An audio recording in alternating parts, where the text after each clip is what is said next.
ঈমানের পথে অবিচল থেকে আমার মরণ যেন হয়।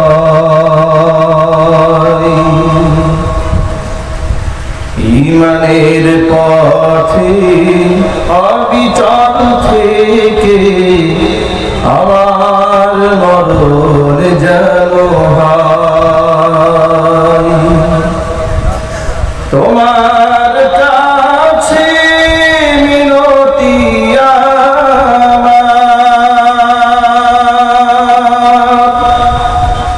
তোমার কাছে মিনতি আমার,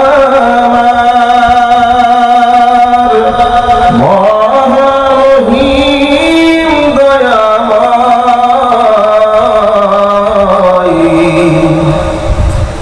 ঈমানের পথে অবিচল থেকে আমার মরণ যেন হয়।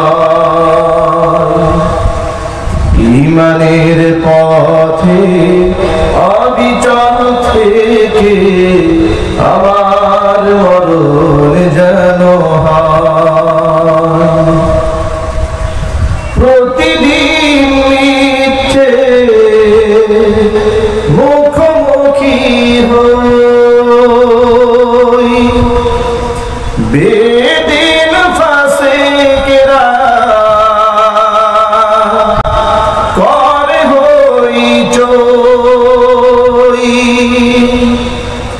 প্রতিদিন মিথ্যে মুখোমুখি হই, বেদিন ফাসিকরা করে হইচই। আজাজিলে সে গোমরাহি সুর গান করে তুলে মোহমান। আজাজিলে সে গোমরাহি সুর গান করে তুলে মোহমান। ঈমানের পথে অবিচল থেকে আমার মরণ যেন হয়। ঈমানের পথে অবিচল থেকে আমার মরণ যেন হয়।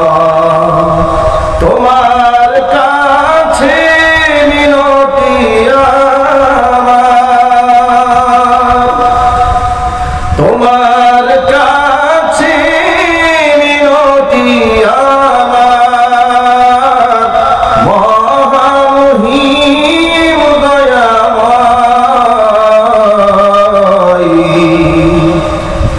ঈমানের পথে অবিচল থেকে আমার মরণ যেন হয়। ঈমানের পথে অবিচল থেকে আমার মরণ যেন হয়। ঈমানের পথে অবিচল থেকে আমার মরণ যেন হয়।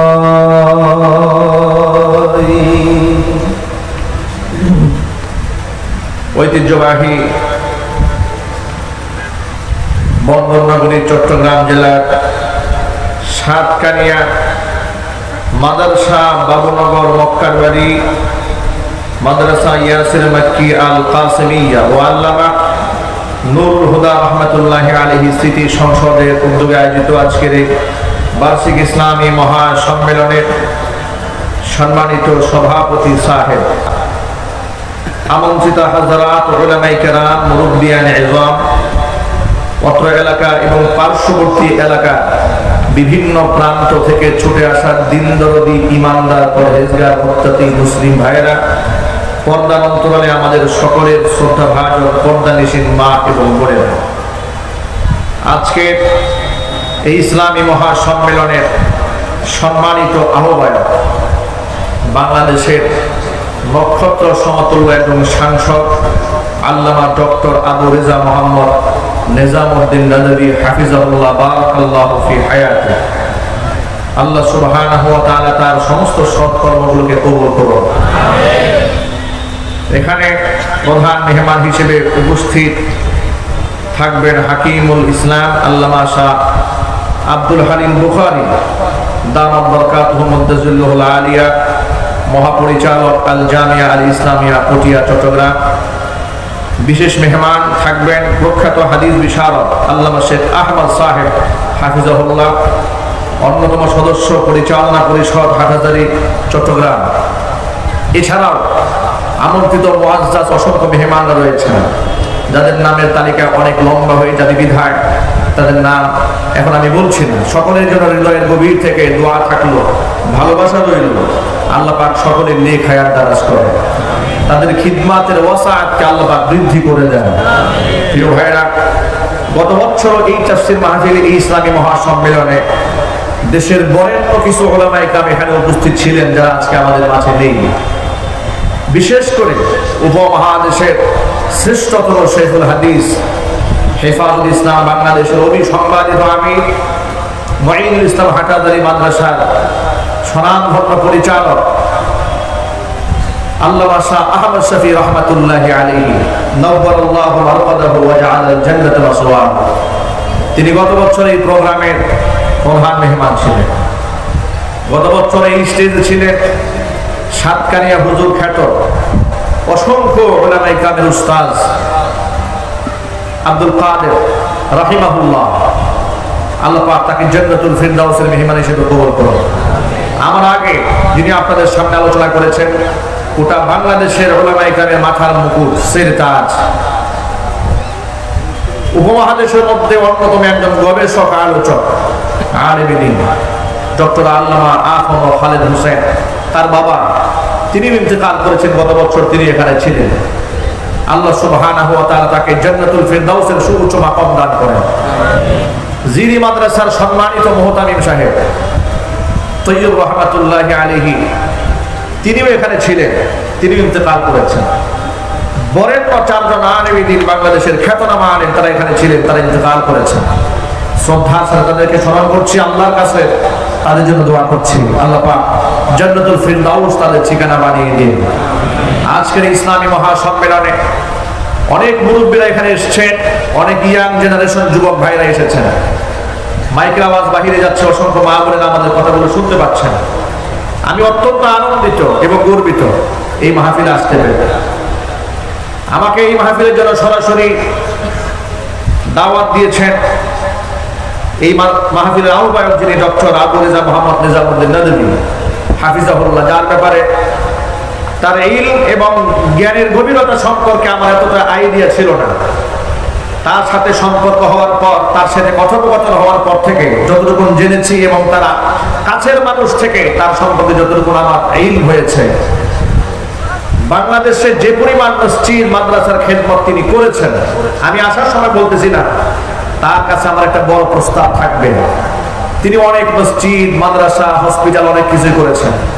ইসলামিক ইউনিভার্সিটি চিটাগং, যার সবচেয়ে বড় অবদান, এরকম একটা বিশ্বমানের একটা প্রতিষ্ঠান মাদারিসে কওমি, একদম শুরু থেকে সেখানে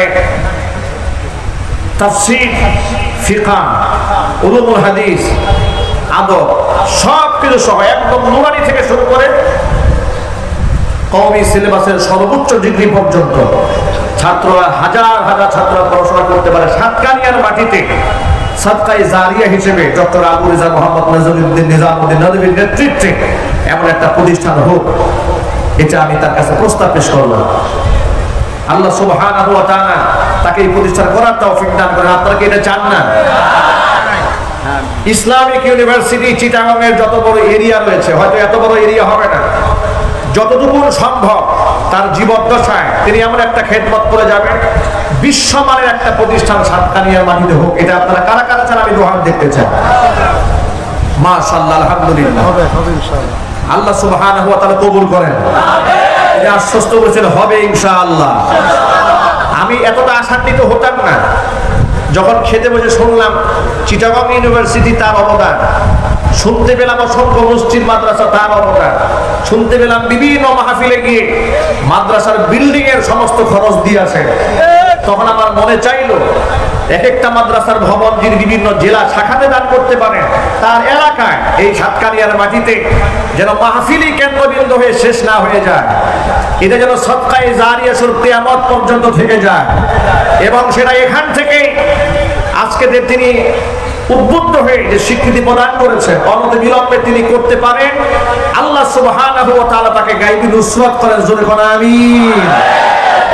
প্রিয় ভাইয়েরা, এখান থেকে আলেম ওলামা বের হবে। আলেমদের শান, আলেমদের মান, আলেমদের মর্যাদা, আলেমদের সম্মান বৃদ্ধি কে করেছেন? লাইট শর্ট করেছেন, লাইট ঠিক করে। আমি আমার খুতবার ভেতরে কোরআন মাজিদের হাজার হাজার আয়াতে কারিমার ভেতর থেকে ছোট্ট একটা আয়াতে কারিমা আপনাদের সামনে আমি তিলাওয়াত করেছি। হাদিসের পুঞ্জীভূত ভান্ডার থেকে ছোট্ট একটা হাদিসে পাক আপনাদের সামনে আমি পাঠ করেছি।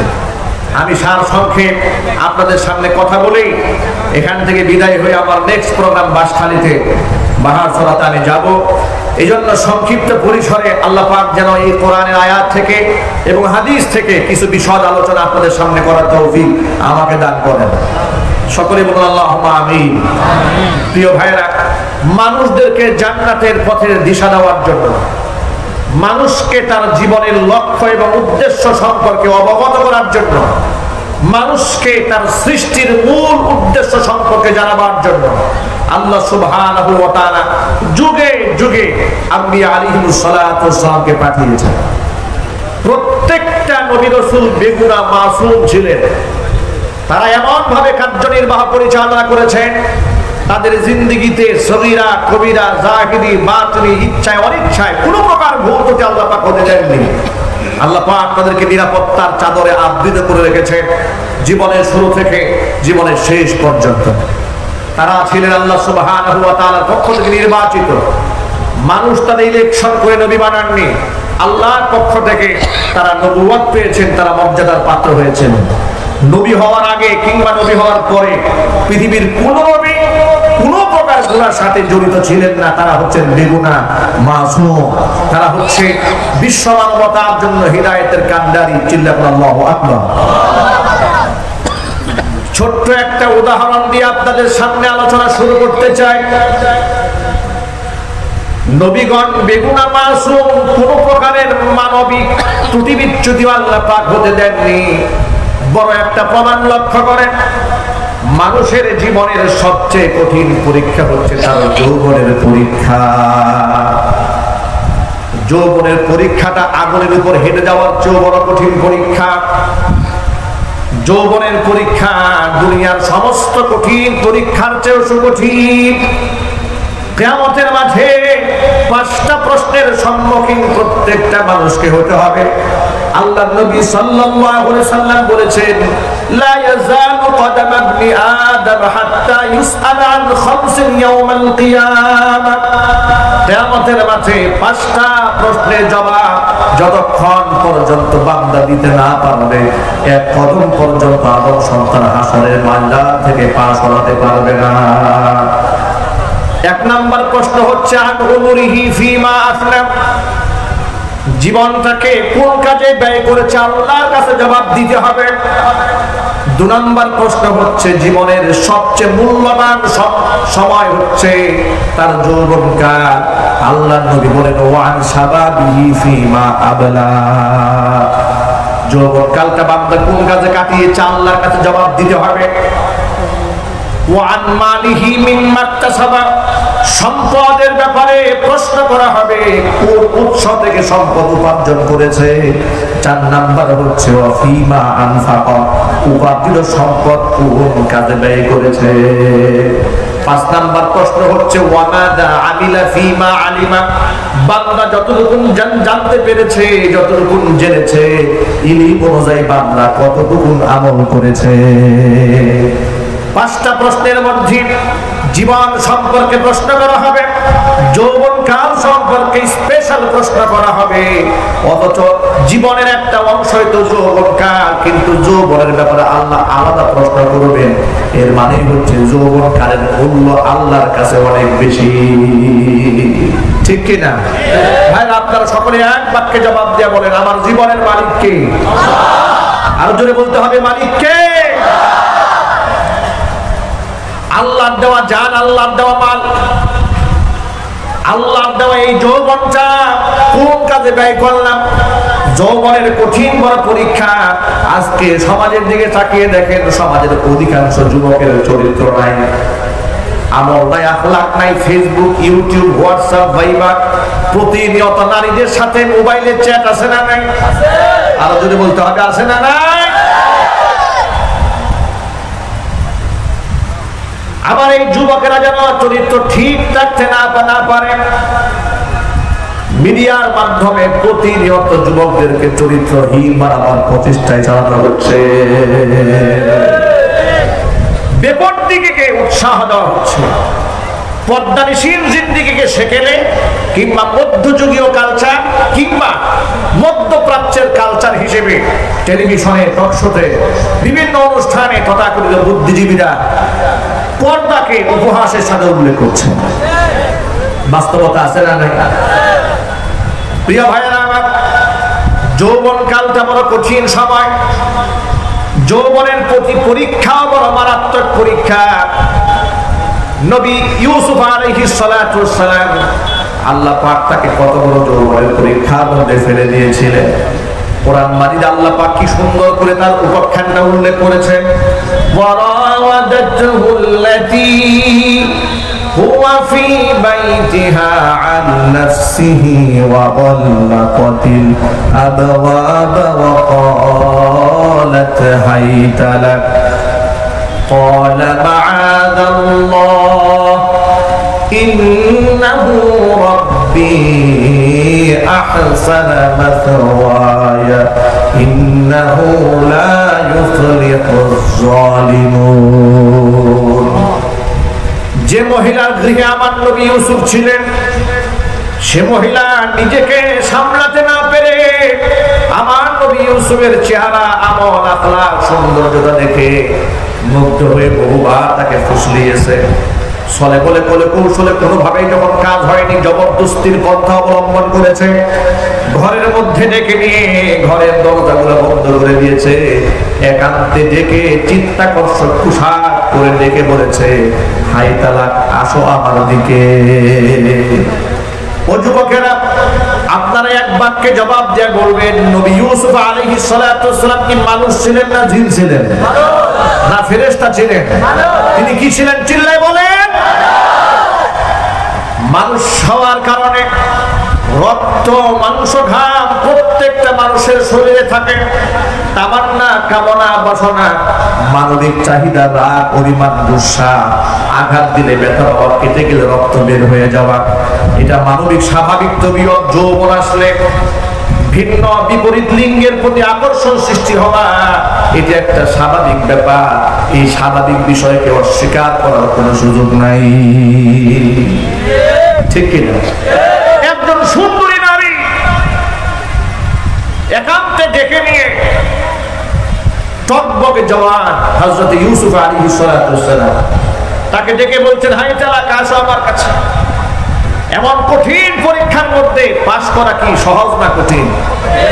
যদি বলতে হবে, কত বড় পীর সাহেব, এরকম কঠিন পরীক্ষার মধ্যে পড়লেই বোঝা যাবে পীরের দৌরত্ব কতটুকু। আজকাল তো দেখা যাচ্ছে কত প্রকারের ফোটালা ফাঁস হয়ে যায়, কত রকমের ঘটনা বাংলাদেশে ফাঁস হয়ে যাচ্ছে। কথা বলতে হবে। মানুষ যাদেরকে আইডল মনে করে, আইকন মনে করে, তারাও ফেসে যাচ্ছে, জালে আটকা পড়ে যাচ্ছে। এই জাল তো বড় কঠিন জাল। ইউসুফ আলাইহিস সালাতু ওয়াস সালাম যখন দেখতে পেলেন জানালা বন্ধ, দরজা বন্ধ, সাহায্য করার কোনো মানুষ তো নাই, এই কঠিন সিচুয়েশনে চিৎকার চেঁচামেচি করলে মান সম্মান নষ্ট হয়ে যাবে। এই জন্য তিনি নির্বিঘ্নে নিশ্চিন্তে সাহায্য চাইলেন একমাত্র কার কাছে? তিনি বললেন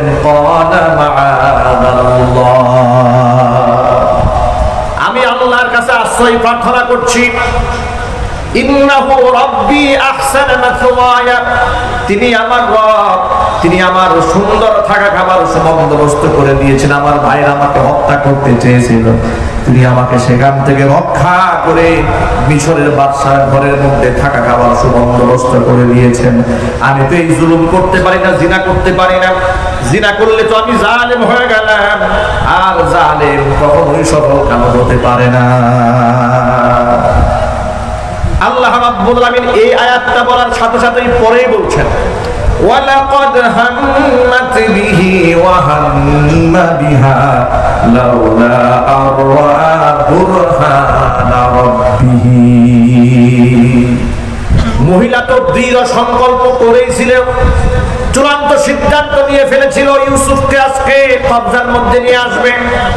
আল্লাহ বলেন ওয়াহাম্মা বিহা, ইউসুফও তার জালে আটকা পড়ে যেত। লাউলা আররা বুরহানা রাব্বিহি, যদি তার রব আমি আল্লাহর নিদর্শন চোখের সামনে দেখতে না পেত। জোরে বলেন সুবহানাল্লাহ। আল্লাহ বলছেন ইউসুফও এই জালে আটকা পড়ে যেত, তার মনের মধ্যেও সংকল্প চলে এসে গিয়েছিল প্রায়। লাউলা আররা বুরহানা রাব্বি, যদি তার রব আমি আল্লাহর নিদর্শন তার চোখের সামনে দেখতে না পেত। আমি তাকে এইভাবে হেফাজত করেছি। হেফাজত কে করেছেন জোরে বলেন তো আপনারা? আমি এই ঘটনা দিয়ে আপনাদের সামনে ইউসুফ আলাইহিস সালাতু ওয়াস সালামের লম্বা কাহিনী শোনাতে চাইনি। আমি এই ঘটনা থেকে আপনাদেরকে ছোট্ট একটা মেসেজ দিতে চেয়েছি যে মানুষ হিসেবে ইউসুফ আলাইহিস সালাম যৌবনের কঠিন পরীক্ষায় ফেল করেও ফেলতে পারতেন, কিন্তু আল্লাহ বলছে আমি তাকে আমার নিদর্শন দেখিয়ে তাকে আমি হেফাজত করেছি। আল্লাহু আকবার। এভাবে দুনিয়ার প্রত্যেকটা নবী রাসূলকে আল্লাহ পাক হেফাজত করেছেন, দায়িত্বে কেউ অবহেলা করেন নাই। যার কারণে কিয়ামতের মাঠে নবী রাসূলদেরকে যখন আল্লাহ পাক তাদের দায়িত্বের ব্যাপারে জিজ্ঞেস করবেন, সমস্ত আম্বিয়া আলাইহিমুস সালাতু ওয়াস সালাম সঠিক জবাব দেবেন আমরা আমাদের দায়িত্ব পালন করেছি। আপনারা এক বাক্যে আমার প্রশ্নের জবাব দিয়ে বলবেন সর্বশেষ নবী নবিয়ুনা মুহাম্মদ রাসূলুল্লাহ সাল্লাল্লাহু আলাইহি ওয়াসাল্লাম তিনি তার নবুয়তের রিসালাতের দায়িত্ব পূর্ণাঙ্গ করতে পেরেছেন না কিছু বাকি আছে? আওয়াজ ক্লিয়ার হয় না? এদিকে ভিতরে কি আওয়াজ স্পষ্ট বোঝা যায়? মনে হয় না, আওয়াজ একটু কম হচ্ছে। এই মাইকের অপারেটর কোথায়? প্যান্ডেলের ভিতরে একটু সাউন্ড দেন, কথা ঠিক মতো বোঝা যাচ্ছে না। আওয়াজ পরিষ্কার করেন। আওয়াজ পরিষ্কার হলে মানুষ বুঝতে সহজ হবে, তাদের চোখের ভাষা আমি বুঝতে পারি। এখন আপনারা আমার প্রশ্নের জবাব দেন, আগের চেয়ে আওয়াজটা পরিষ্কার হয়েছে না? কিছুটা হয়েছে? আপনারা এক বাক্যে জবাব দিয়ে বলেন নবিয়ুনা মুহাম্মদ রাসূলুল্লাহ সাল্লাল্লাহু আলাইহি ওয়াসাল্লাম নবুয়ত এবং রিসালাতের দায়িত্ব পূর্ণাঙ্গ করেছেন না কিছু বাকি আছে এখনো? না কিছু গোপন রাখছেন? আজকে সমাজের কিছু লোকেরা বলে কালাম হলো ৯০,০০০, ৩০,০০০ জাহিরি, ৬০,০০০ বাতিনি। এর বাতিনি মানেটাকে গোপন কথা, এই গোপন কথা এরা ছাড়া কেউ জানে না।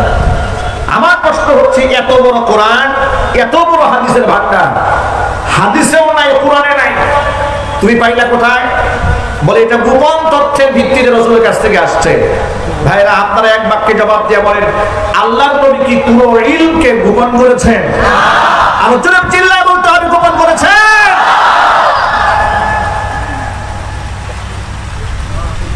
এই বিশ্বাস যে ব্যক্তি করবে সে সাথে সাথে কাফের হয়ে যাবে।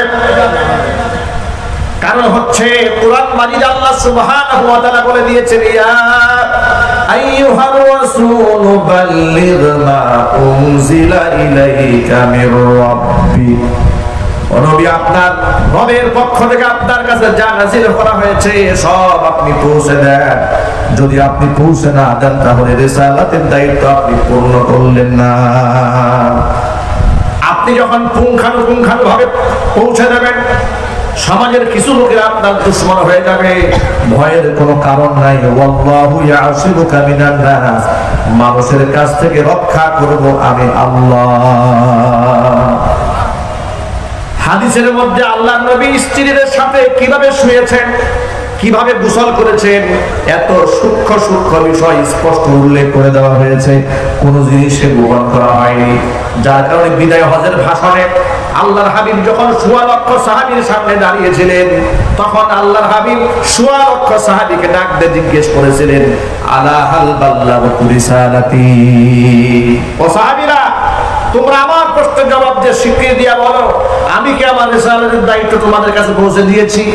১৬ লক্ষ সাহাবী এক বাক্যে জবাব দিয়েছেন, বালা ইয়া রাসূলুল্লাহ, হে আল্লাহর রাসূল, অবশ্যই আপনি রিসালাতের দায়িত্ব আপনি পূর্ণ করেছেন, আমরা তার সাক্ষী।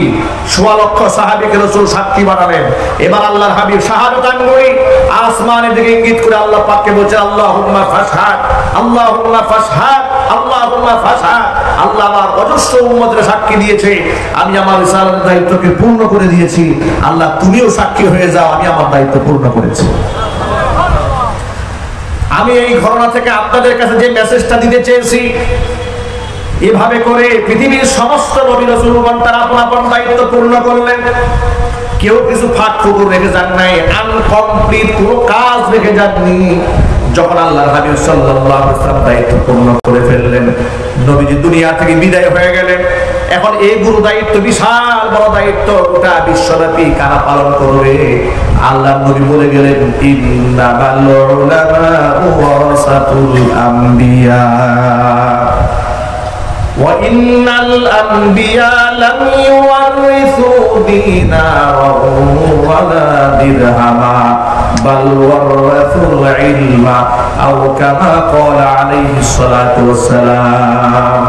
ভাইরা আমার, আল্লাহর নবী তো ১৫০০ বছর আগে বিদায় হয়ে গেলেন। এখন এই গুরু দায়িত্বটা থেমে থাকবে না। একের পর এক তো দুনিয়াতে নবী এসেছে আর তারা দায়িত্ব পালন করেছে। এখন আপনারা বলেন, আমাদের নবীর পরে কি আর কোন নবী আছে? জবাবটা আপনারা সবাই দেন নাই। আমি এরকম জবাব শুনতে চাই না। এই জবাবটা বর্তমানে উচ্চ আওয়াজে হওয়া উচিত। গোটা বাংলাদেশের টেকনাফ থেকে তেতুলিয়া, রূপসা থেকে পাথুরিয়া পর্যন্ত একটা আওয়াজ উঠতে হবে, প্রত্যেকটা মাহফিল থেকে, মঞ্চ থেকে, আমাদের নবীর পরে কোন নবী আছে? কোরআন মাজিদ আল্লাহ সুবহানাহু ওয়া তাআলা বলে দিয়েছেন, মা কানা মুহাম্মাদুন আবা আহাদিন মির রিজালিকুম ওয়ালাকিন রাসূলুল্লাহি ওয়া খাতামান নবিয়্যিন। মুহাম্মদ সাল্লাল্লাহু আলাইহি সাল্লাম তোমাদের কারো পুরুষের পিতা তিনি নন, তিনি আল্লাহ পাকের রাসূল এবং তিনি শেষ নবী। কোরআনে আছে না নাই? নবীদের শেষ নবী, এটা কোরআনে আছে না নাই? কোন ব্যক্তি যদি এই কথা বিশ্বাস করে আমাদের নবীর পরে কোন ছায়া নবী আছে, কোন জিল্লি নবী আছে, কোন নাইবে নবী আছে, এমন বিশ্বাস করলে তার ঈমান থাকবে না? থাকবে না, তার ঈমান নষ্ট হয়ে যাবে। মনে রাখবেন, গোটা বাংলাদেশ থেকে সমস্ত আলেম ওলামারা একটা আওয়াজ তুলেছেন। হাটহাজারীর হযরত আল্লামা শাহ আহমদ শফী রাহমাতুল্লাহি আলাইহি ইন্তেকালের আগ পর্যন্ত সংগ্রাম চালিয়েছেন। এই সংগ্রামের ধারাবাহিকতা আমরা উচ্চ আওয়াজে বলতে চাই, যেখানে কোরআন স্বীকৃতি দিয়েছে আমাদের নবীর পরে কোনো নবী নাই, এই বিশ্বাস যদি কেউ করে তাহলে সে মুসলমান না কাফের? আসতে বলল, মুসলমান না কাফের? তাহলে কাদিয়ানীরা মুসলমান না কাফের? কাদিয়ানীরা মুসলমান না কাফের? আমরা চাই রাষ্ট্রীয়ভাবে কাদিয়ানীদেরকে কাফের ঘোষণা করা হোক। তারা কাদিয়ানী পরিচয় থাকুক, আমাদের কোনো অসুবিধা আছে? কিন্তু মুসলমান পরিচয় দিতে গেলে আমাদের অসুবিধা আছে। হিন্দুরা বাংলাদেশে আসে না, খ্রিস্টানরা আসে না, বৌদ্ধরা আসে না, আমাদের কোনো আপত্তি করি আমরা? না, আমরা কোনো আপত্তি করি না। প্রত্যেকেই যার যা ধর্ম নিয়ে থাকুক। কাদিয়ানী আলাদা একটা ধর্ম, কিন্তু কাদিয়ানীরা মুসলমান নাম দিয়ে ইসলামকে বিকৃত করে শেষ নবীর পরে আরো নবী আছে হিসেবে বিশ্বাস করে মুসলমান সমাজে বসবাস করবে। কোন মুসলমান সেটা মেনে নিতে পারে না। চিল্লায় বলুন ঠিক কিনা?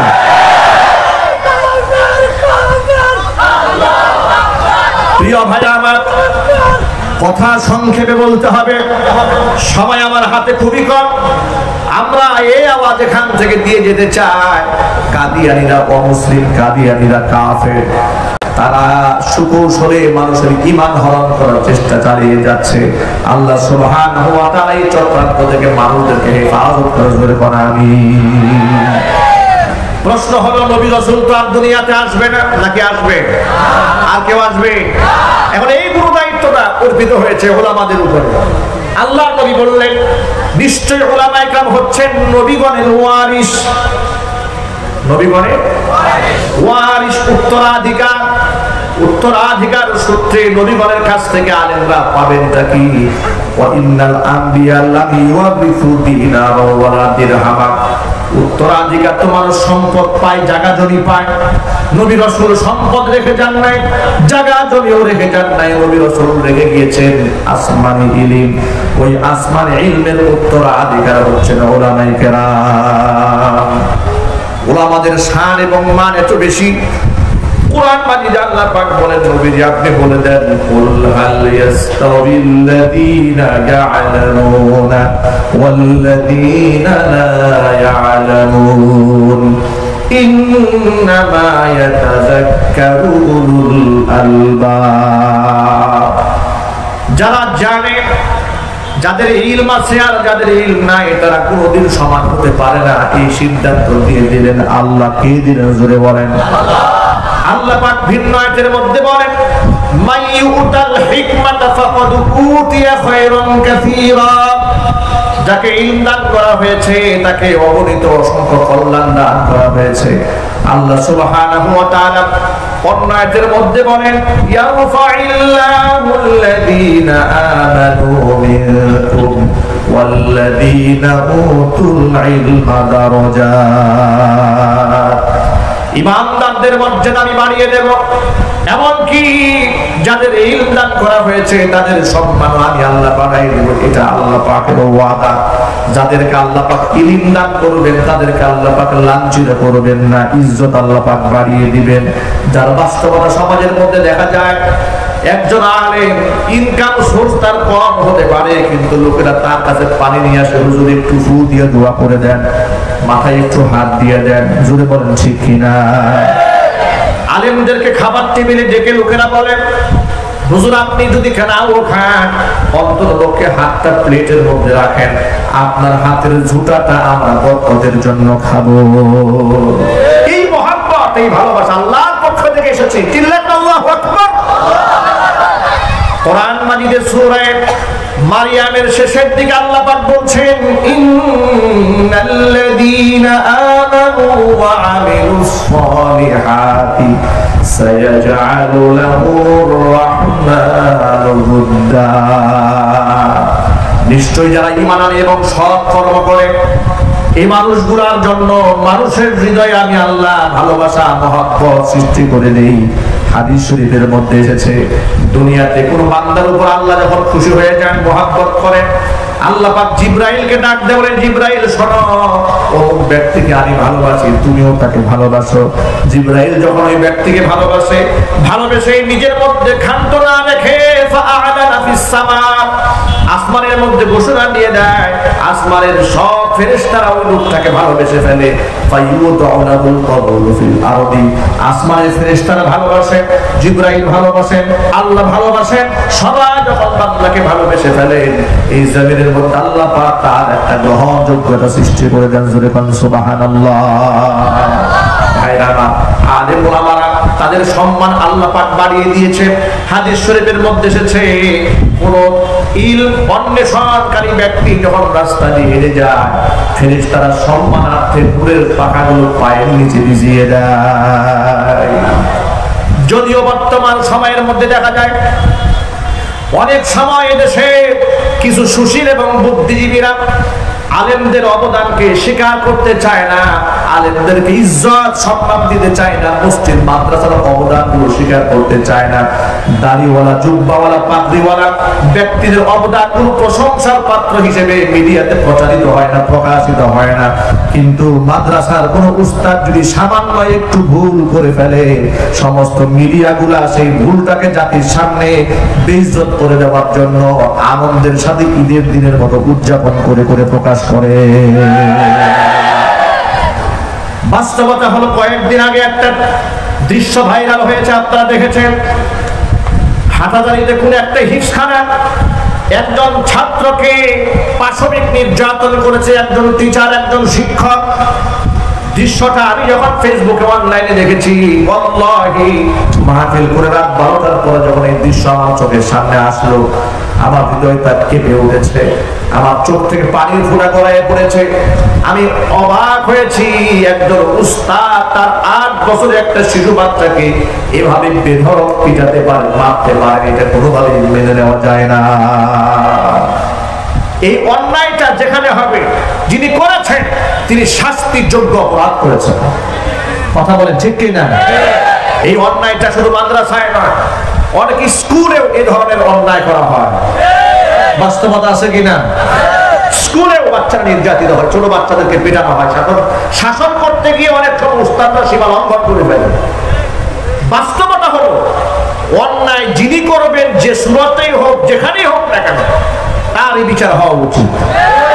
সেটা মসজিদে হোক, মাদ্রাসায় হোক, খানকায় হোক, স্কুলে হোক, কলেজে হোক, বিশ্ববিদ্যালয়ে হোক, যেখানেই হোক না কেন, সেখানে অন্যায় প্রতিবাদ করতে হবে। কিন্তু ভালো করে একটু বোঝার চেষ্টা করেন, এই অপরাধ যখন মিডিয়াতে প্রচার হয়ে গেল, আমি আমার ভাষায় বলি, প্রথমে তার সিদ্ধান্ত ইসলাম কি বলে আপনাদেরকে জানাই দেই। ছোটবেলা থেকে শুনে এসেছি, উস্তাদ যেখানে মারে সেই জায়গা নাকি বেহেশতে যাবে, জান্নাতে যাবে, জাহান্নামে ঘুরবে না।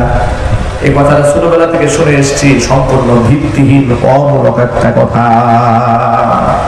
পিটিয়ে রক্তাক্ত করা, দাগ বসিয়ে দেওয়া, নির্যাতন করা, এভাবে সাজা দেওয়ার কোন বিধান শরীয়তে ইসলামে নাই।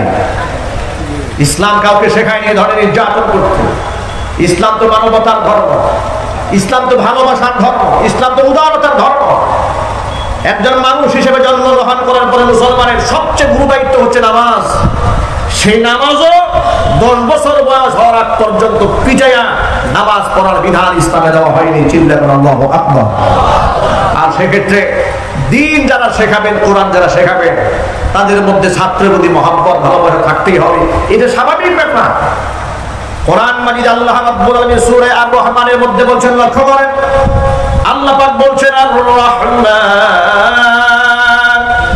আল্লামাল কুরআন খলাকাল ইনসানা আল্লামাহুল বায়ান।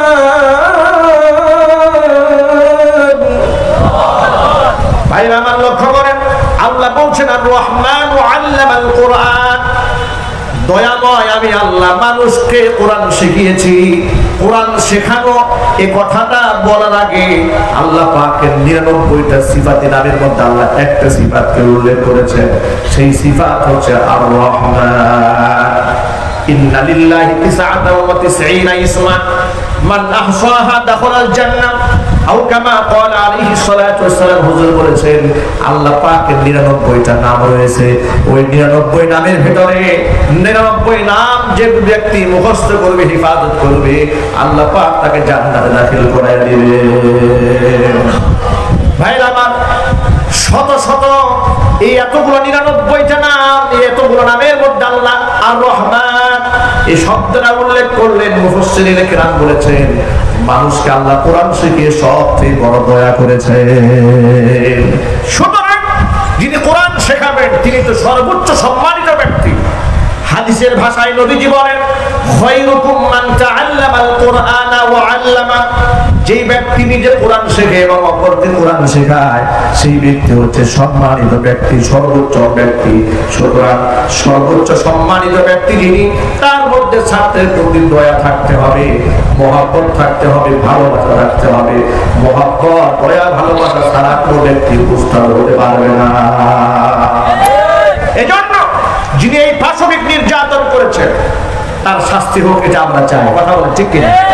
দেশের বরেণ্য উলামায়ে কেরাম তার সিদ্ধান্ত জানিয়ে দিয়েছে। কিন্তু আমার প্রশ্ন হচ্ছে, এই দেশে মাদ্রাসার মধ্যে শুধুমাত্র এই ধরনের দুই একটা জালেম উস্তাদ আছে, ভালো উস্তাদ নাই? কথা আপনারা যেভাবে বলেন আমার তো কথা বলতে কষ্ট হয়। ভালো উস্তাদ নাই বাংলাদেশে মাদ্রাসার মধ্যে? আমি আমার স্বচক্ষে দেখেছি, যশোরে এক জায়গায় মাহফিল করতে গেলাম, সেখানে গিয়ে দেখলাম একটা এতিমখানা।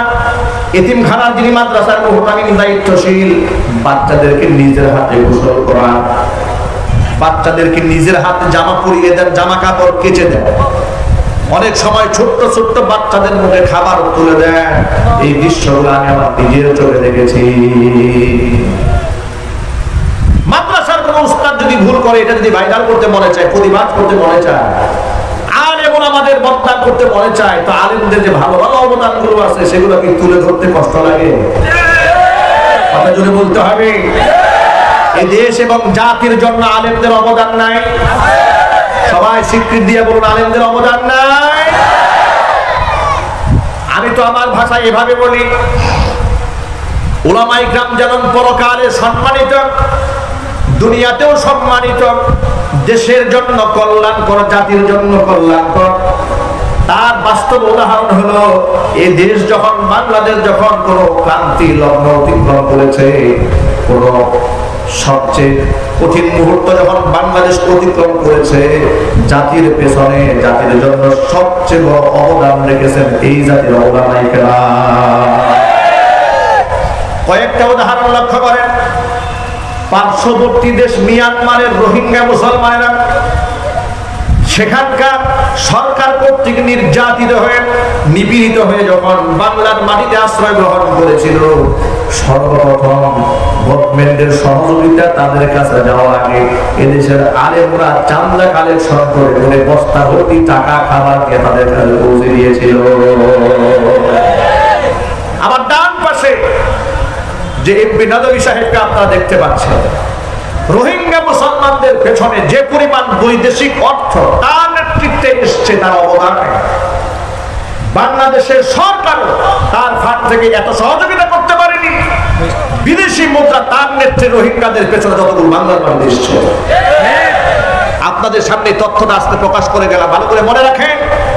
অনেক কিছু জানা দরকার, না বুঝে সমালোচনা করা যায়, অনেক সমালোচনা করা যায়, কিন্তু মানুষের জন্য ভালো কাজ করা এত সহজ নয়। আমি আমার নিজের কথা বলি, এই রোহিঙ্গা মুসলমানদের জন্য নিজস্ব অর্থায়ন থেকে, মানুষের কাছ থেকে অর্থ গ্রহণ করে একদম টেকনাফের প্রান্ত সীমানায় গিয়ে মানুষের পাশে আমরা দাঁড়িয়েছিলাম। এভাবে একজন দুজন লক্ষ লক্ষ আলেমরা এই সাহায্যের জন্য হাত বাড়িয়েছিল, তাদেরকে সাহায্য করেছে। কিন্তু বাংলাদেশের একটা মিডিয়াতে আলেমদের এই অবদানকে প্রশংসার সাথে তুলে ধরা হয় নাই। এবার আসেন আরেকটা ক্ষেত্রে, বাংলাদেশের উপকূলীয় অঞ্চলে যখন জলোচ্ছ্বাস হয়, ঘূর্ণিঝড় হয়, টর্নেডো হয়, সিডর হয়, বন্যাত্ম মানুষের পাশে দাঁড়িয়েছে যে জাতি সবার আগে, সেই জনগোষ্ঠীর নাম হচ্ছে উলামায়ে কেরাম। সবচেয়ে মারাত্মক গোটা বিশ্বময় করোনা ভাইরাসের মহামারীর মধ্যে যে পরিমাণ ক্রাইসিস মোমেন্ট এ দেশ অতিক্রম করেছে, পৃথিবীর মধ্যে কোন দেশে এই করোনাকারীর চেয়ে বেশি মারাত্মক সময় পার করে, ঠিক কিনা? সে সময় এদেশের উলামায়ে কেরাম কি অবদান রাখলেন জাতির জন্য? অর্থনৈতিক সাহায্য তো করেছেন। যখন তারা দেখতে পেলেন করোনা রোগে আক্রান্ত হয়ে লাশের মিছিল চলছে হসপিটালে, লাশের পর লাশ পড়ে আছে, লাশের কাছে কেউ যেতে চায় না, সেখানে কোনো প্রশাসনের লোক যেতে চায় না। অনেক ক্ষেত্রে বাধ্য হয়ে প্রশাসনের কিছু ভাইয়েরা দায়িত্ব পালন করেছেন, এটাকে অস্বীকার করা যাবে না। কিছু কিছু প্রশাসনের ভাইরাও সহযোগিতা করেছেন। আল্লাহ পাক তাদেরকে কবুল করার জন্য কিন্তু জাতীয় পর্যায়ে সবচেয়ে বড় ভূমিকা কাদের ছিল?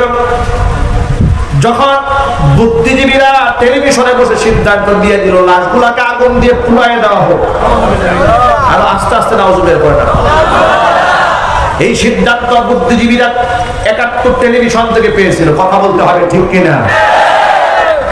তখন দেশে এই কঠিন দুরবস্থার মধ্যে জীবনের ঝুঁকি নিয়ে আলেমরা মাঠে নামলেন আর বললেন, মোটেও নয়, মুসলমানদের লাশের মূল্য আছে, এর সম্মান আছে, এর দাম আছে, মর্যাদা আছে, এদের লাশ আগুনে পুরাতে দেওয়া যাবে না। তোমরা যদি না ধুলাও, আমরা আলেমরা জীবনের ঝুঁকি নিয়ে লাশগুলাকে গোসল করাবার, কাফন করাবার দায়িত্ব নিয়ে নিলাম। এদেশের আলেম সমাজ লাশগুলাকে গোসল করার দায়িত্ব গ্রহণ করলেন। এমনকি অমুসলিম হিন্দুদের লাশ মুসলমান আলেমরা কাঁধে বহন করে শ্মশানে নিয়ে গিয়েছে। এমন কঠিন দৃষ্টান্ত উলামায়ে কেরাম জাতির সামনে রাখলেন। উচিত ছিল বাংলাদেশের প্রত্যেকটা মিডিয়াতে আলেমদের অবদানকে প্রশংসার সাথে তুলে ধরা, গৌরবের সাথে তুলে ধরা, কিন্তু আলেমদের অবদানগুলো তুলে ধরা হলো না। কোন মাদ্রাসার উস্তাদ ছাত্রকে একটু নাটক মেরেছে, আর সেই ইস্যু নিয়ে গোটা বাংলাদেশের মাদ্রাসা শিক্ষা ব্যবস্থার উপরে যতগুলা বুদ্ধিজীবী প্রশ্ন তুলেছে, আমরা বলবো ওই ছাত্রের প্রতি কোনো মায়া মহব্বত ভালোবাসা তাদের নাই। তাদের কলিজার মধ্যে রয়েছে ইসলাম বিদ্বেষ, তাদের মধ্যে রয়েছে মাদ্রাসা বিদ্বেষ, তাদের মধ্যে রয়েছে আলেম বিদ্বেষ। আজকে হাজার জনতার সামনে ওপেনে বলে গেলাম, আলেমদের অবদান অনস্বীকার্য, দেশের জন্য, জাতির জন্য। তোমরা স্বীকার না করলেও আলেমদের দুশ্মনী তোমরা যতই করো না কেন, তোমরা আলেমের বিরোধিতা যত করবে, আলেমের মর্যাদা আল্লাহ তত বাড়িয়ে দেবে। বাংলাদেশে নজিরা আছে না নাই? যে আলেম নিয়ে সমালোচনা বেশি করো, তার মর্যাদা কম না বেশি? কম না বেশি? তোমরা শ্রদ্ধা না করলে কি হবে? আলেমদের ভালোবাসা, মহাব্বতের জায়নামাজ প্রত্যেক মানুষের হৃদয়ের মধ্যে আল্লাহ পাক ঢুকিয়ে দিয়েছে। এজন্য আমাদের স্পষ্ট বার্তা রয়েছে, শোনো, মাদ্রাসার আসাতিজায়ে কেরাম ছাত্রদেরকে ভালোবাসেন, মহাব্বত করেন বিনয়। গোটা বাংলাদেশের মধ্যে লাখো আলেম সৃষ্টি হয়েছে, হাজার হাজার মুসলিম মাদ্রাসা সৃষ্টি হয়েছে, যদি বলছে কিনা? এখানে অসংখ্য মাদ্রাসার ছাত্র রয়েছে, এখানে অনেক আসাতিজায়ে কেরাম রয়েছে, অনেক সাধারণ গার্জিয়ান রয়েছে। আপনারা আমার প্রশ্নের বাস্তব জবাব দেবেন। আপনাদের সন্তানেরা মাদ্রাসায় পড়েছে যুগ যুগ ধরে, আপনারা বলুন, সব শিক্ষক কি এরকম আপনার ছাত্রের উপর নির্যাতন করেছে? চিল্লায় বলতে হবে, করেছে? ৭১ টেলিভিশনের এক উপস্থাপিকা ঢাকার একজন বরেণ্য আলেমকে লাইভে ডেকে নিয়ে কি তার প্রশ্ন, প্রায় সময় শোনা যায় মাদ্রাসার মধ্যে যৌন হয়রানি, নাউযুবিল্লাহি মিন যালিক। আপনারা এক বাক্যে জবাব দিয়ে বলেন, মাদ্রাসায় প্রায় সময় ছাত্ররা যৌন হয়রানির শিকার হয়? চিল্লায় বলতে হবে। এই প্রশ্নটা তাহলে এভাবে করা হলো কেন? এলার্জিটা কোন জায়গায়? আলেমকে প্রশ্ন করা হয়েছে যে মাদ্রাসার মধ্যে ছাত্ররা যেভাবে নির্যাতিত হচ্ছে, এটা কি মাদ্রাসার শিক্ষার সাথে ওতপ্রোতভাবে জড়িত নাকি? এইভাবে প্রশ্ন করা হয়েছে। দুর্ঘটনা ঘটলো কি, আর প্রশ্নের ঢংটা কি? প্রশ্নের ঢং দেওয়া হয়েছে মাদ্রাসার উপরে, শিক্ষার উপরে। এভাবে করে করে তারা সারাটা জীবনভর মসজিদ, মাদ্রাসা, খানকা, দাড়ি, টুপি আর ওলামাদের পেছনে লেগে থেকে তাদের বদনাম করাবার চেষ্টা করেছে, কিন্তু জাতি তাদের ষড়যন্ত্রকে লাথি মেরে, দাস মেরে ছড়ে মেরেছে। চিল্লা বলছে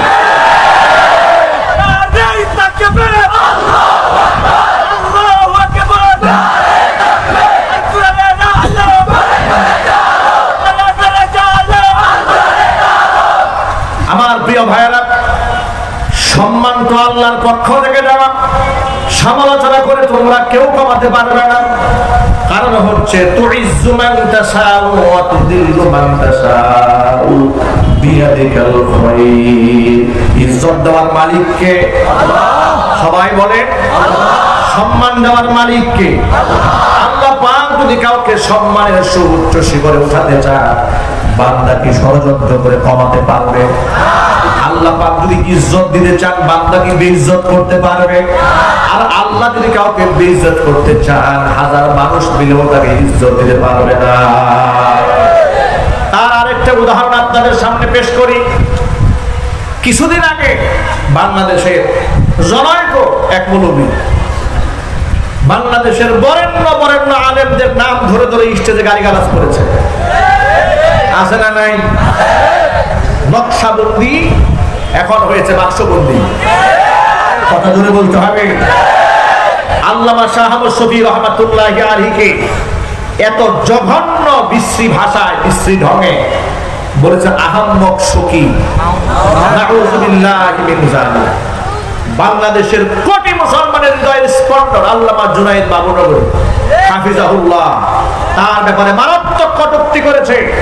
শুধু তাই নয়, এদেশের বরেণ্য বরেণ্য আরো অসংখ্য ওলামায়ে কেরামের ব্যাপারে বিশুদ্ধার করেছে। জুবাইর আহমদ আনসারী রহমাতুল্লাহি আলাইহি ক্যান্সারে আক্রান্ত হয়েছিলেন। এই রোগ নিয়ে যে তাল বাহানা লোকটা করেছে, এমনকি আহমদ শফী সাহেব রহমাতুল্লাহি আলাইহির ব্যাপারে বলেছে বুড়ো বয়সেও নাকি মহিলা দেখলে তার জিভে লালা আসতো। আজকে জাতির সামনে সবচেয়ে ধিক্কৃত, সবচেয়ে নিন্দিত এই বস্তা বাক্সবন্দি কি চরিত্র দাঁড়িয়েছে গোটা বাংলাদেশের মানুষ জেনেছে। তার লিস্টেড বইয়ের সংখ্যা রয়েছে 5-এর উপরে, আর আনলিস্টেড কতগুলো আছে আল্লাহ তাআলা কেউ জানেন না। কোন ব্যক্তির সমালোচনা বা তাফসীর মাহফিল ইসলামী সম্মেলনের শান নয়, কিন্তু আপনাদেরকে একটা সতর্ককারী মেসেজ দিতে চাই। কোরআনে ফেরাউনের সমালোচনা আছে না নাই? আবু জেহেলের সমালোচনা আছে না নাই? তাহলে সমালোচনা যদি একদম হারাম থাকে তাহলে আল্লাহ আবু জেহেলের সমালোচনা করলেন কেন? এর দ্বারা মেসেজ বুঝতে হবে কোনটা সমালোচনা আর কোনটা সতর্কবাণী, দুটার পার্থক্য বুঝতে হবে। আজকে সমাজে এই স্টেজে যেমন হক্কানি আলেম ওলামা রয়েছে, কোরআন সুন্নাহর সঠিক মেসেজ জাতির সামনে পৌঁছে দিচ্ছে, আবার এখানে বসে ইসলামটাকে 12টা বাজাবার জন্য ষড়যন্ত্র চালাচ্ছে এমন দালাল আলেম নামক জালেমও আছে। চিল্লায় বলো ঠিক কিনা? তাদের ব্যাপারে দেশের মানুষকে সচেতন থাকতে হবে। কিছু আছে সুবিধাবাদী আলেম, কোরআন সুন্নাহ ধ্বংস হয়ে যাক, জবানে প্রতিবাদ নাই, আছে না নাই? আরো জোর আওয়াজে বলতে হবে। মনে রাখবেন মুসলমান, আমার চোখের সামনে যদি ইসলাম বিরোধী কোনো কর্মকাণ্ড হয়, আমার ইমানি দায়িত্ব হচ্ছে তার বিরুদ্ধে স্লোগান তুলতে হবে। যে মুসলমান শরীয়তের বিরুদ্ধে, কোরআন সুন্নাহর আদর্শের বিরুদ্ধে আচরণ দেখার পরেও মুখ বুজে সহ্য করেছে, মুনাফিক ছাড়া কিচ্ছু নয়। চিল্লায় বলো ঠিক কিনা?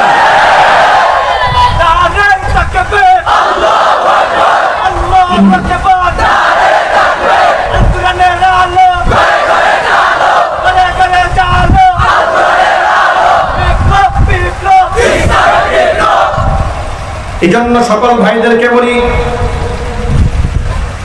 আমি অনেক সময় কিছু কিছু জায়গায় অন্যায়ের যখন কঠিন ভাষায় প্রতিবাদ করি, আমার কিছু কাছের মানুষেরা বলে হুজুর এত কিছু বলার দরকার নাই, পরিস্থিতি ভালো না, আছে না?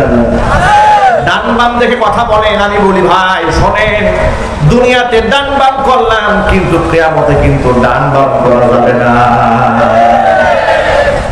কোরআন মাজিদে আল্লাহ পাক স্পষ্ট ঘোষণা আগেই জানিয়ে দিয়েছেন, ইন্নাল্লাযীনা ইয়াকতুমুনা মা আনজালাল্লাহু মিনাল কিতাবি ওয়া ইয়াশতারুনা বিহি থামানান ক্বালীলা উলাইকা মা ইয়াকুলুনা ফী বুতুনিহিম ইল্লান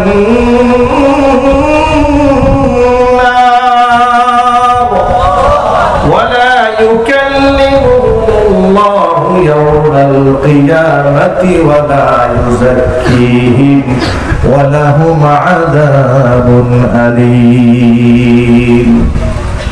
আমি আল্লাহ যা নাযিল করলাম কিতাবের, সে জিনিসটাকে যারা লুকায় রাখে, মানুষের সামনে প্রকাশ করে না, যারা লুকিয়ে রাখে, গোপন রাখে, স্বার্থ কি? বিনিময়ে দুনিয়ার কিছু মাল সামান তারা খরিদ করে নেয়, বিনিময়ে কিছু দুনিয়ার স্বার্থ হাসিল করে। কোরআন শরীফের আয়াত কিংবা কিতাবে নাজিল কেন বিধান থাকার পরেও লুকায় রাখে, প্রকাশ করে না। সুবিধাবাদী আছে না নাই? চিল্লায় বলেন। আমরা যদি বলতে হবে আছে না নাই? কত বড় পীর, এত বড় খানকার পীর যে কোরআন সুন্নাহ শেষ হয়ে যাচ্ছে, শুধু তাই নয়, প্রকাশ্যে রাসূলকে গালমন্দ করা হচ্ছে, পীরের জবানে কোনো প্রতিবাদ নাই, আছে না নাই? ও মুসলমান, কিসের আওয়ামী লীগ আর কিসের বিএনপি, কিসের জাতীয় পার্টি, জামাত ইসলামের রাজনৈতিক মনোদর্শ ভুলে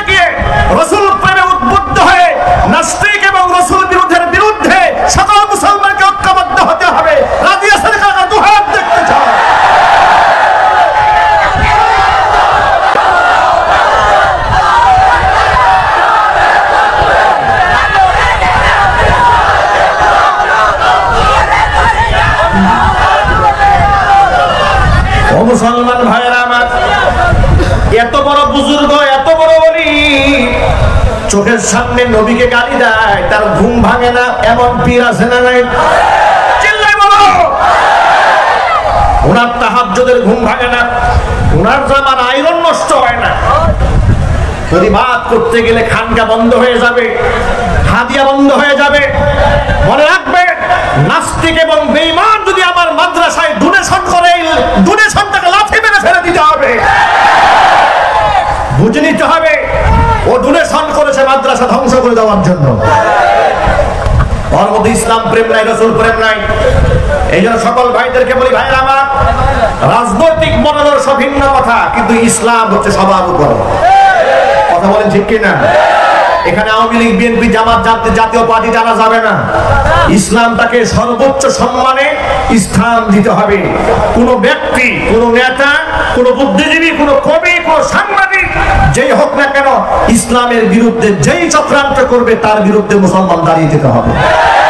এই শক্তি, সাহস, হিম্মত কি সবার সমস্ত জবাবদের আছে না কোনো ভয় আছে? সকলে হাতে হাত রেখে কাঁধে কাঁধ মিলিয়ে ইসলামের পতাকা উড্ডীন করতে চান? কারা কারা আমি দুহাত দেখতে চাই?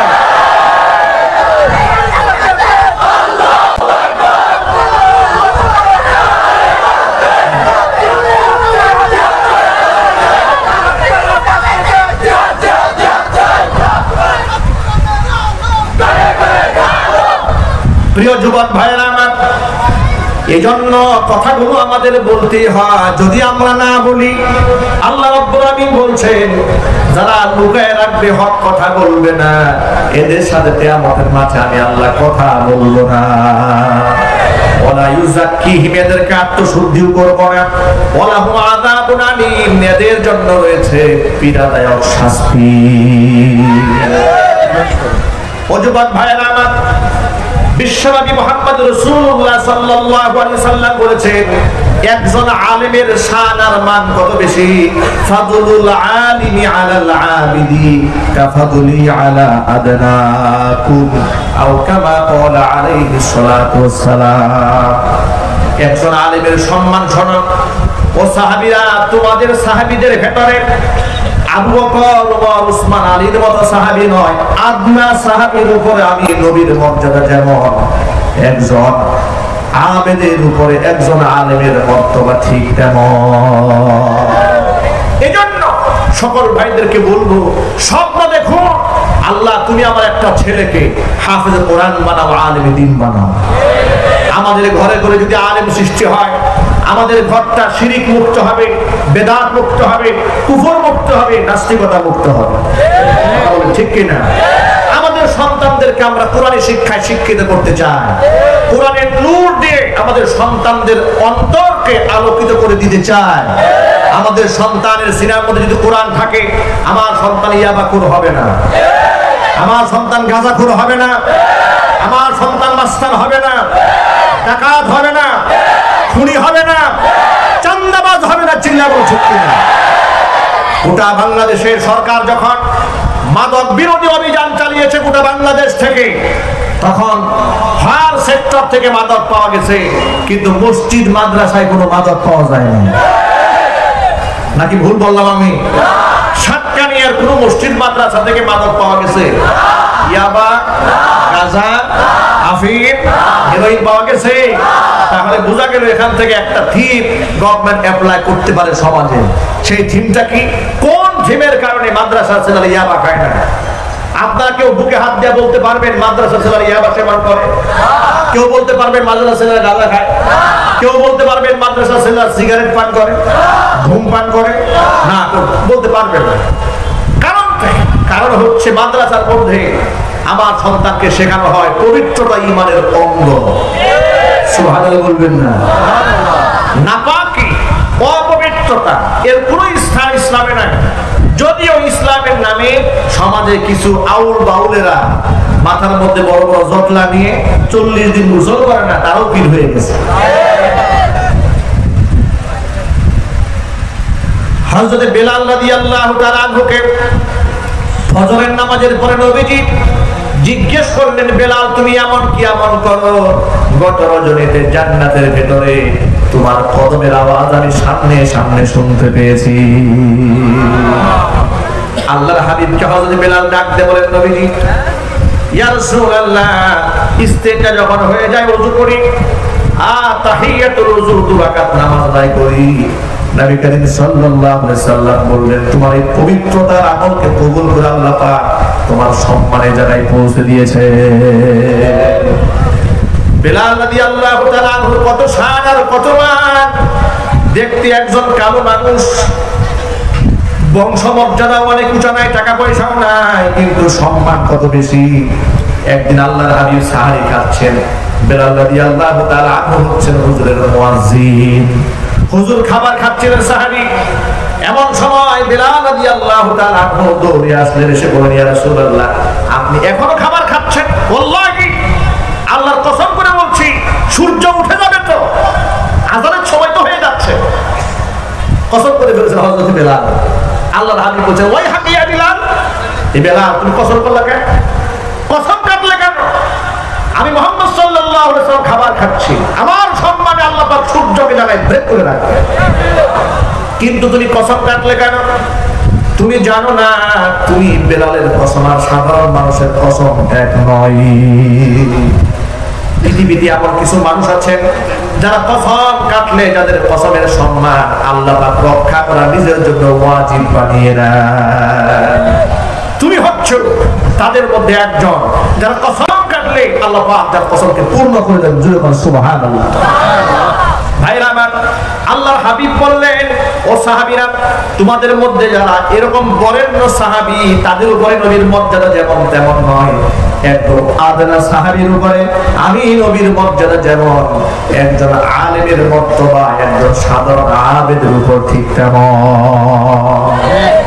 এই জন্য আমরা স্বপ্ন দেখে আল্লাহ আমাদের সন্তানদেরকে হাফেজ বানাও, জোরে কোন আমিন। আমাদের সন্তানদেরকে আলেম বানাও, জোরে কোন আমিন। আপনার সন্তান doctor, engineer, lawyer, barrister, professor আপনি বানাবার স্বপ্ন দেখতে পারেন, কোনো অসুবিধাই নাই। আল্লাহ পাক তো বান্দার উপর রহম করেছেন, নিয়ামত দান করেছেন। মানুষদের হাফেজ হতে মাত্র 2 বছর 3 বছর সময় লাগে। সুবহানাল্লাহ, কি রহমত আল্লাহ করেছেন! হাফেজ হতে সময় লাগে কয় বছর? মাত্র 2 বছর 3 বছর সময় লাগে হাফেজ কোরআন হতে। আপনার সন্তানের সিনার মধ্যে কোরআনটা ঢুকিয়ে দিলেন, এরপর হাফেজ কোরআন আপনার ছেলেটা যদি আলেম নাও হয়, সে যদি ডাক্তার হয়, সে হাফেজ ডাক্তার, হাফেজ ইঞ্জিনিয়ার, হাফেজ একজন ব্যারিস্টার, হাফেজ একজন প্রফেসর। তাহলে এই লোকটা যত বড় শিক্ষিত হোক না কেন, বিশ্ববিদ্যালয়ে গিয়ে কি আল্লাহকে গালি দেবে? আর যদি বলতে হবে গালি দেবে, গালি তো দেবেই না। তার জীবনটা হবে একটা পবিত্র জীবন, পবিত্র ধারায় সেই ব্যক্তি পরিচালিত হবে। সুতরাং আমরা যদি আমাদের এই সমাজটাকে সন্ত্রাস মুক্ত, মাদক মুক্ত, জেনা মুক্ত, ধর্ষণ মুক্ত একটি শান্তির নিলয় যদি বানাতে চাই, শান্তির আবাসন যদি আমাদের সমাজের মধ্যে আমরা কায়েম করতে চাই, তাহলে আমাদের সন্তানদের কোরআন, সন্তানদের সিনার ভেতরে কোরআনের নূর ঢোকাতে হবে। সুতরাং আসুন আমরা সকলে মিলে পণ গ্রহণ করি, কোরআন হচ্ছে আমার জীবন, কোরআন হচ্ছে আমার মরণ। এই কোরআন নিয়েই বাঁচতে চাই, কোরআন নিয়েই মরতে চাই। রাজি আছেন ইনশাআল্লাহ? দুহাত তুলে আল্লাহকে দেখান, আল্লাহকে দেখান। আল্লাহ সুবহানাহু ওয়া তাআলা আমাদের সকলকে ইসলামের জন্য, কোরআনের জন্য কবুল করেন। আজকের মাহফিলকে আল্লাহ তাআলা কবুল করেন। যতগুলো আলোচনা হয়েছে সবার আগে আমাকে, আমার ভাইদেরকে, মা বোনদেরকে, সকলকে আল্লাহ তাআলা আমল করার তৌফিক দান করেন। আপনারা দেশের বরেণ্য উলামা ইকরাম আপনাদের সামনে আলোচনা পেশ করবেন। আপনার আলোচনা শেষ করে এখান থেকে বিদায় হবেন। আল্লাহ পাক তৌফিক দান করুন। বিশেষ করে হৃদয়ের গহীন থেকে আবারও শ্রদ্ধা নিবেদন করছি প্রফেসর ডক্টর আবু রেজা মোহাম্মদ নিজামউদ্দিন নদভী হাফিজাহুল্লাহর জন্য, যিনি এত সুন্দর আয়োজন করেছেন। একজন এমপি হয়ে, সাংসদ হয়ে কোরআনের বাগান যিনি সাজিয়েছেন, কোরআনের মহাব্বত যার দিল ভরা, কোরআনের মহাব্বত দিয়ে যার গোটা দেহটা ভরা, আল্লাহ পাক কোরআনের জন্য তাকে কবুল করেন। জোরে বলুন আমিন। আর পিতামাতার জিন্দেগির গুনাহ খাতা আল্লাহ পাক তাকে মাফ করে দেন। আল্লাহ পাক যেন তাকে ক্ষমা করে, তাদেরকে ক্ষমা করে দেন। এবং তিনি হকের পক্ষে, ইসলামের পক্ষে, তাওহীদের পক্ষে যতদিন থাকবে আপনারাও তার সাথে থাকবেন ইনশাআল্লাহ। আল্লাহ রাব্বুল আলামিন কবুল করেন। আমিন। ওয়া আখিরু দাওয়ানা আলহামদুলিল্লাহি রাব্বিল আলামিন। আসসালামু আলাইকুম ওয়া রাহমাতুল্লাহি ওয়া বারাকাতুহু।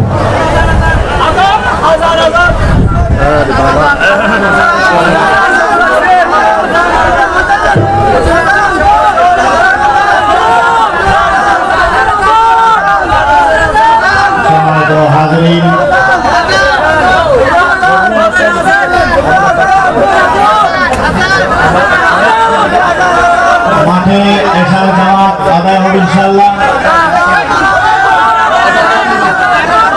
সকলে যেহেতু আজানের একটা আবদার রাখছে।